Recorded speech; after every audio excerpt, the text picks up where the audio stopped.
Oke, teman-teman semuanya, salam sejahtera untuk kita semua.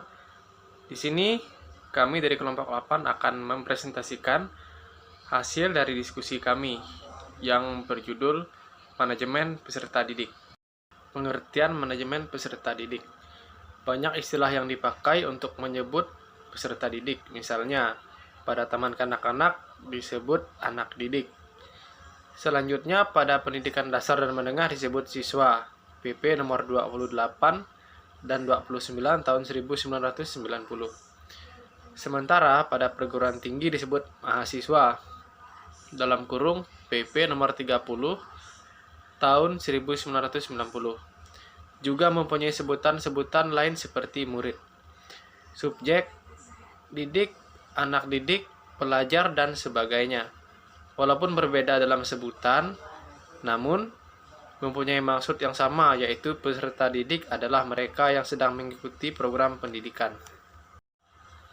Pada suatu sekolah atau madrasah atau jenjang pendidikan tertentu, Nazar dalam kurung 2011 mendeskripsikan 5 kriteria peserta didik, yaitu yang pertama, peserta didik bukanlah miniatur orang dewasa, tetapi memiliki dunianya sendiri.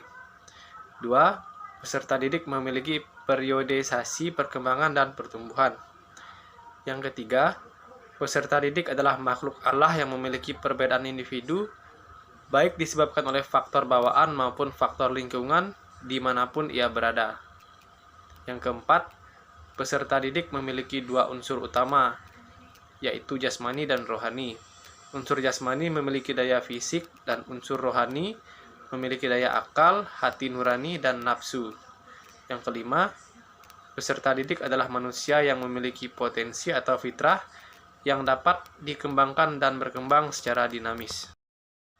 Dengan demikian, manajemen peserta didik dapat dikatakan sebagai suatu proses pengaturan atau pengelolaan peserta didik dalam kurung dengan sebagai kebutuhan, kompetensi, keunikan, serta dimensi-dimensi yang dimilikinya, yang sedang mengikuti program pendidikan pada sekolah atau madrasah atau jenjang pendidikan tertentu. Imron tahun 2011, tujuan manajemen peserta didik adalah mengatur kegiatan-kegiatan peserta didik agar kegiatan-kegiatan tersebut menunjang proses belajar di sekolah, yaitu 1. Meningkatkan pengetahuan, keterampilan, dan psikomotor peserta didik. 2. Menyalurkan dan mengembangkan kemampuan umum, bakat, dan minat peserta didik. Ketiga, menyalurkan aspirasi, harapan, dan memenuhi kebutuhan peserta didik. Yang keempat, dengan terpenuhnya poin ke-1, 2, dan 3 di atas, diharapkan peserta didik dapat mencapai kebahagiaan dan kesejahteraan hidup, dapat belajar dengan baik, dan tercapailah cita-cita mereka.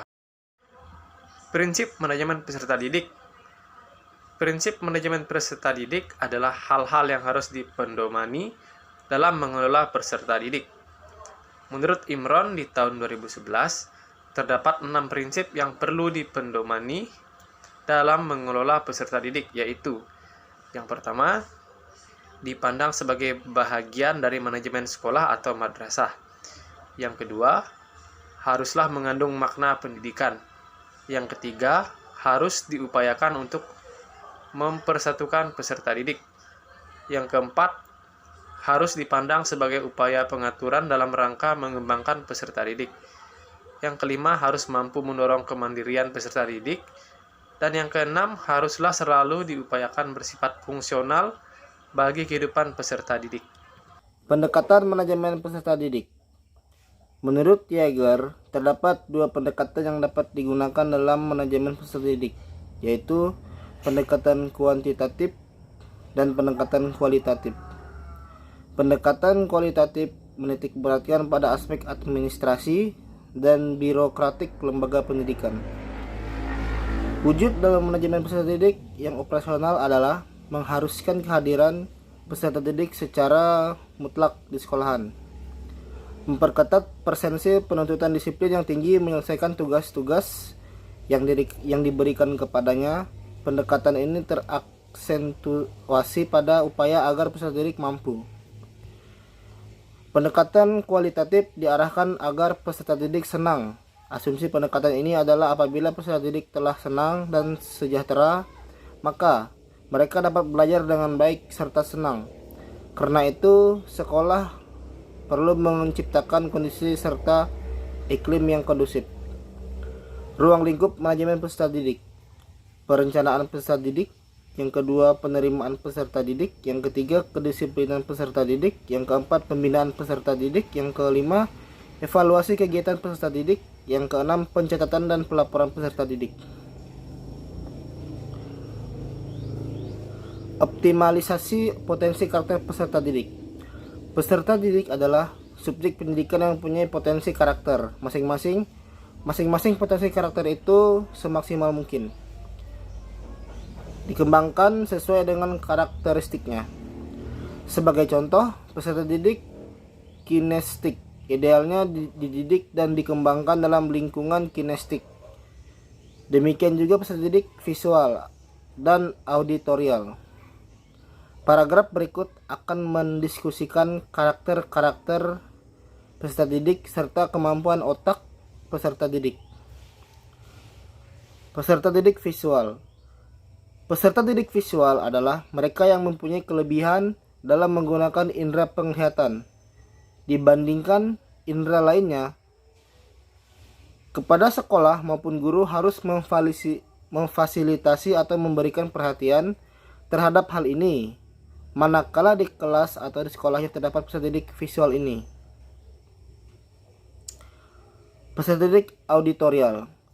Peserta didik auditorial adalah mereka yang mempunyai kelebihan dalam menggunakan indera pendengaran dibandingkan dengan indera lainnya.